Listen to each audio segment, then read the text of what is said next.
አርሰናል የኒውካስል ዩናይትዱን አማካይ ሳንድሮ ቶናሊን ለማስፈረም ገፍተው እየሄደ ይገኛል። መድፈኞቹ አርሰናሎች በባለፈው የጥር የተጫዋቾች የዝውውር መስኮት በዝውውር የመዝጊያ ሰዓታት ላይ ከዚህ ተጫዋች ጋር ስማቸው በተደጋጋሚ ተያይዞ ሲነሳ ነበር። አሁን ደግሞ የዝውውር መስኮቱን ከተዘጋ በኋላ አርሰናሎች ይህንን ተጫዋች ለማስፈረም እጅግ በጣም ገፍተው እየሄዱ እንደሚገኙ በርካታ የመረጃ ምንጮች የዘገቡ ይገኛሉ። ታዲያ ይህ ጉዳይ በርካቶችን እያነጋገረ ነው የሚገኘው። በአርሰናል ቤት እንደ ኤበሬቺ ኤዜ፣ ማርቲን ኦደጋርድ፣ ሜሪኖ እና ዴክላን ራይስ የመሳሰሉ እጅግ በጣም ጥራት ያላቸው የአማካይ መስመር ተጫዋቾች ይገኛሉ። ታዲያ አርሰናሎች እነዚህ ሁሉ ምርጥ የአማካይ መስመር ተጫዋቾች እያሏቸው ለምንድን ነው ይህንን ተጫዋች ለማስፈረም የፈለጉት የሚለው ጉዳይ በበርካቶች በኩል ጥያቄ ያስነሳ ጉዳይ ሆኗል። አርሰናሎች ይህንን የአማካይ መስመር ተጫዋች ለማስፈረም የፈለጉት ለምንድን ነው? ከዚህም በተጨማሪ ኒውካስሎችስ ይህንን ተጫዋች ለአርሰናል ለመልቀቅ ፈቃደኛ ይሆን ይሆን? እነዚህንና ሌሎች ጉዳዮችን እስከ ቪዲዮ መጨረሻ ድረስ ከእኛ ጋር አብራችሁ ከቆያችሁ የምንነግራችሁ ይሆናል። ሰላም ጤና ይስጥልን። የተወደዳችሁና የተከበራችሁ ውድ የቻናላችን ተከታታዮች እንዴት ናችሁልን? እግዚአብሔር ይመስገን እኔ በጣም ደህና ነኝ። የምትገኙት አራዳ ሜዳ ኦፊሻል ዩቲዩብ ገጻችን ላይ ነው። ለቻናሉ አዲስ ከሆናችሁ ቻናሉን ሰብስክራይብ በማድረግና የደወል ምልክቷን በመጫን የቻናላችን ቤተሰቦች እንድትሆኑ የአክብሮት ግብዣችን ነው። ከቀናት በፊት አስቀድሜ እንደነገርኳችሁ ሁለተኛና አዲስ የዩቲዩብ ቻናል ከፍቻለሁ። በዚህ የዩቲዩብ ቻናሌ ላይ እግር ኳስን ጨምሮ ምርጥ ዓለም አቀፍ ዶክመንታሪዎችንና ዓለም አቀፍ ዘገባዎችን ወደ እናንተ የማደርስ ይሆናል ማለት ነው። እናንተም የአራዳ ሜዳ አድማጮች ሁለተኛ ቻናል እንደከፈትኩ ከተናገርኩበት ጊዜ አንስቶ ይህንን ቻናል ሰብስክራይብ እያደረጋችሁ አጋርነታችሁን እያሳያችሁኝ ትገኛላችሁ። ለዚህም እጅግ አድርጌ አመሰግናለሁ። አሁንም ይህ ቻናል 1000 ሰብስክራይበር እንዲደርስና የዩቲዩብን መስፈርት እንዲያሟላ እዚህ ታግ ላይ ያስቀመጥኩላችሁን ቢሃይንድ ዘ ቬል ወይም ከመጋረጃው በስተጀርባ የተሰኘውን ሁለተኛውን ቻናሌን ሰብስክራይብ እያደረጋችሁና የደወል ምልክቷን እየተጫናችሁ አጋርነታችሁን እንድታሳዩኝ ስል በአክብሮት ጠይቃለሁ። እንዲሁም ይህንን ፕሮግራም ከወደዳችሁት ቪዲዮ ላይክ ማድረጋችሁን አትርሱ። የአራዳ ሜዳ ኮሜንታተር ተስፋ ወርቅ ሉል ሰገድ አብሬያችሁ ቆይታ አድርጋለሁ። በዚህኛው ፕሮግራማችን ላይ ደግሞ የአርሰናልንና የሳንድሮ ቶናሊን ጉዳይ የምንመለከት ይሆናል። እንግዲህ ይህ ነገር በተደጋጋሚ እየተነሳ አሁን ብዙ የአርሰናል ደጋፊዎችን እያነጋገረ የሚገኝ ጉዳይ ሆኗል።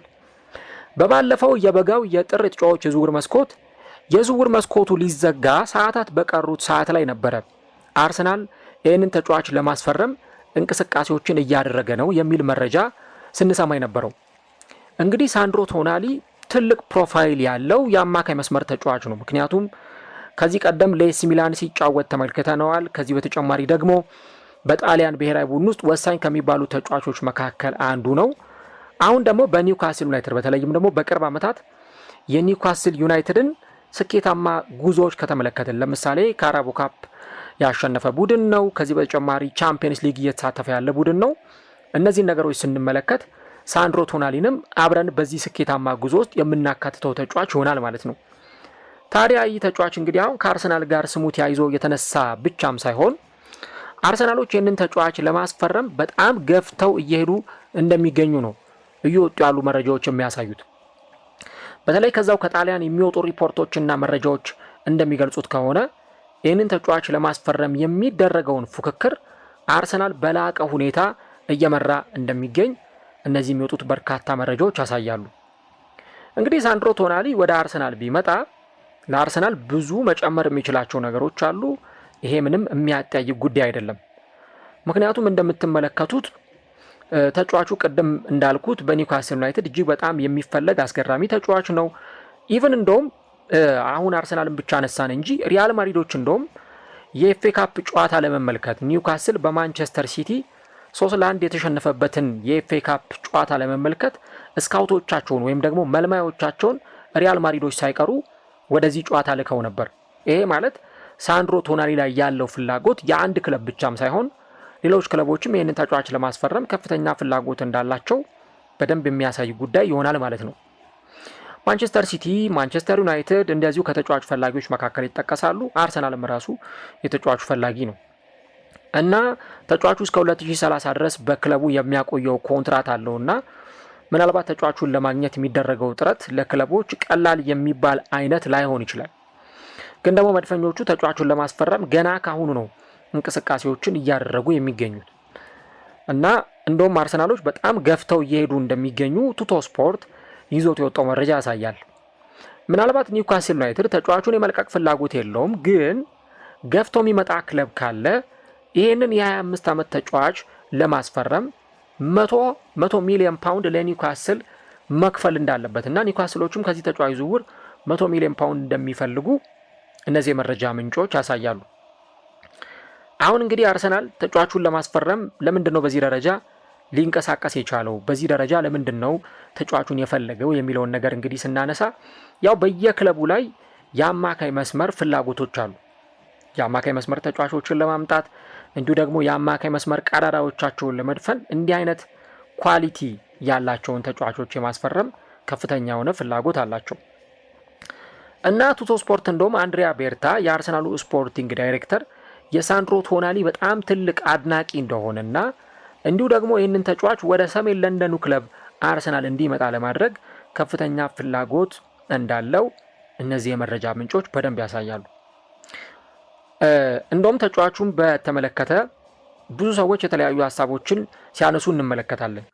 ተጫዋቹ ምን አይነት ፕሮፋይል አለው፣ ምን አይነት አቅም አለው እና ደግሞ ለሚጫወትበት ክለብስ ምን አይነት ነገሮችን መስጠት ይችላል የሚለውን ነገር በተመለከተ የሚሰጧቸው የተለያዩ ሀሳቦች ሊኖሩ ይችላሉ። አሁን ለምሳሌ ማንቸስተር ዩናይትድ ተጫዋቹን ለምን ይፈልገዋል ብለን ካልን የአማካይ መስመሩ በጣም የሳሳ ቡድን ነው።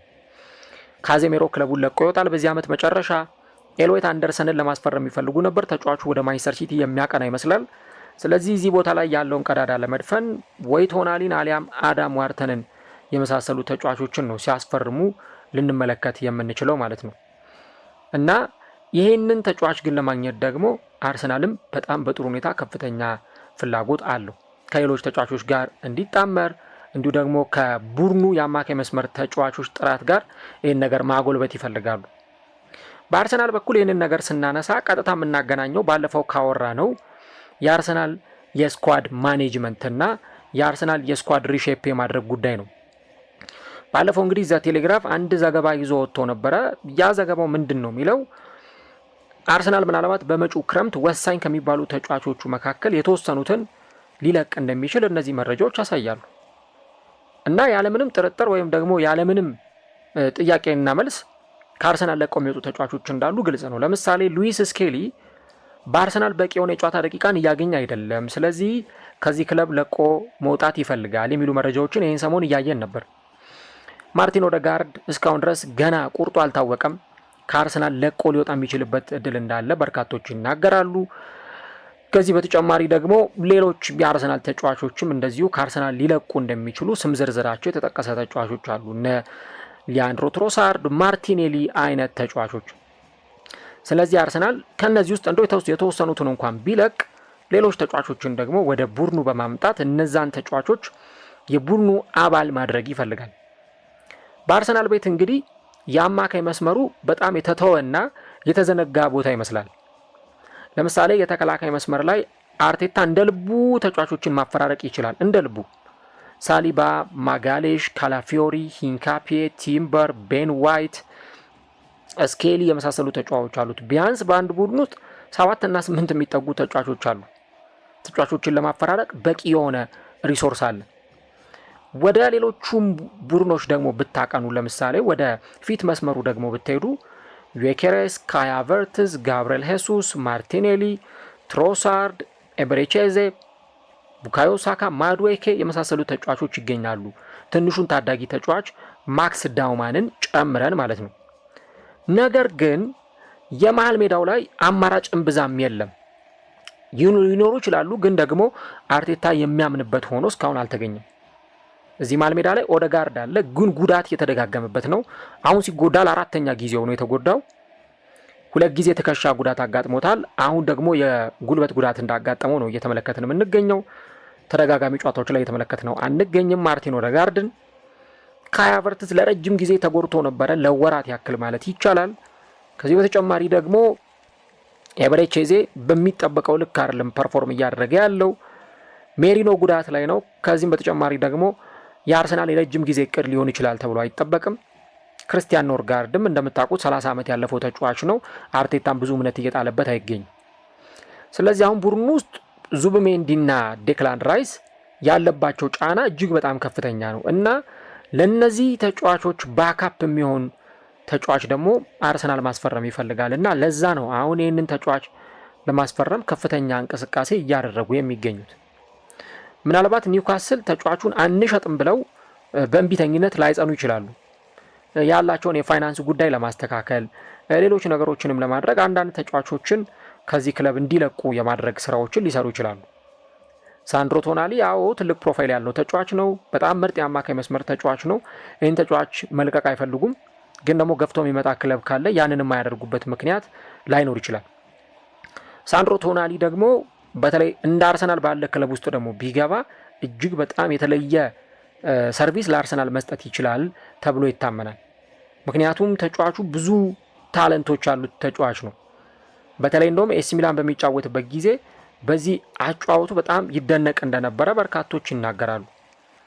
እና መሀል ሜዳውን የበለጠ ሶሊድ ማድረግ ደግሞ አርቴታ ይፈልጋል። በቃ የበለጠ ጠጠር እንዲል የመሀል ሜዳው ጠንካራ እንዲሆን አርቴታ ማድረግ ይፈልጋል።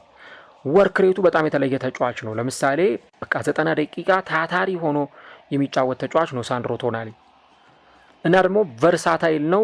የታክቲካል አረዳዱም ደግሞ በጣም ጥሩ እንደሆነ እሱን ያሰለጠኑት አሰልጣኞችም ሆነ ተጫዋቾች በደንብ ይረዳሉ። ለምሳሌ ሲያስፈልግ እንደ ዲፕ ላይንግ ፕሌይ ሜከር ወደኋላ በጥልቀት ተስቦ እንደሚጫወት የአማካይ መስመር ተጫዋች መሆን ይችላል። ሲያስፈልግ በዴክላን ራይስ ቦታ የአማካይ መስመሩ ላይ ሲጫወት ልንመለከተው እንችላለን። ብዙ ቦታዎችን አዳፕት እያደረገ መጫወት የሚችል ተጫዋች ነው እና ደግሞ በጣም ዲፌንሲቭ ኳሊቲ ያለው እና ፊዚካል አግሬሽኑ በጣም ጠንካራ ነው። አግሬሲቭ ሆኖ መጫወት ይችላል። ታክሎችን መውረድ ይችላል። የአየር ላይ የመሬት ላይ ዱዌሎችን ያሸንፋል። ኳሶችን ኢንተርሴፕት ያደርጋል እና እንደውም ብዙ ሰዎች ከቀድሞው የጣሊያን ብሔራዊ ቡድንና የኤሲ ሚላን የአማካይ መስመር ተጫዋች ዢናሮ ጋትሶ ጋር ያነጻጽሩታል። በቃ እንደዚህ አይነት ፕሮፋይል ያለው ተጫዋች ነው እያሉ ማለት ነው። እና ደግሞ ቦል ፕሮግሬሽኑ በተለይ ኳሶችን የሚያቀብልበት መንገድ፣ ከርቀት የሚመታቸው ኳሶች በጣም ጠንካራና ለቡድኑ ትልቅ አስተዋጽኦ የሚያበረክቱ ናቸው። ሜንታሊ ደግሞ ጠንካራ ነው። ለምሳሌ ተጫዋቹ ይሄ በእግር ኳስ ውርርድ ወይም ደግሞ በቤቲንግ በህገወጥ ጉዳይ ተከሶ ለረጅም ወራት ከሜዳ ርቆ ነበረ። ነገር ግን ከሜዳ ርቆ በቆየባቸው ጊዜያት ላይ ኒውካስል እሱን ተጫዋች ሚስ እንዳደረገው ደግሞ ወደ ሜዳ ከተመለሰ በኋላ ያን ነገር እያሳየን ይገኛል እና ሜንታሊም ፊዚካሊም ሳንድሮ ቶናሊ አልወረደም። በዛው በነበረበት ብቃት ነው እየቀጠለ የሚገኘው እና እነዚህ ነገሮች አርሰናል ይህንን ተጫዋች እንዲያስፈርም ፍላጎት እንዲያሳድር ምክንያት ሆኗል እያሉ ይገኛሉ እና በጣም ጠቃሚው ተጫዋች ነው ለኒውካስል። አሁን ኒውካስል ምንም እንኳን ዘንድሮ ጥሩ ጊዜን እያሳለፈ አይደለም፣ ተጫዋቾቹ የተዳከሙ ነው። ገና ደግሞ የአውሮፓ መድረክ ላይ ባርሴሎናን የሚያክል ትልቅ ቡድን የሚገጥም ቡድን ነው እና ከሁሉም ውድድሮች በጊዜ ተሰናብቷል። ከኤፍኤ ካፕ ተሰናብቷል፣ ከካራቦ ካፕ ተሰናብቷል። ፕሪሚየር ሊግ ላይ ያን ያህል የምትጠብቁት ቡድን አይደለም ኒውካስል። እንደው ቶፕ 6 እንኳን ይገባል ብላችሁ የምትጠብቁት ቡድን አይደለም። ዘንድሮ ከጥሩ ጎኑ መጥፎ ጎኑ የሚበዛ ቡድን ነው። በኒውካስል በኩል ያንን በደንብ እየተመለከትን እንገኛለን። ግን አዛሴም ታይም ደግሞ እዛ ቡድን ውስጥ ልዩነት ፈጣሪ ተጫዋቾች አሉ።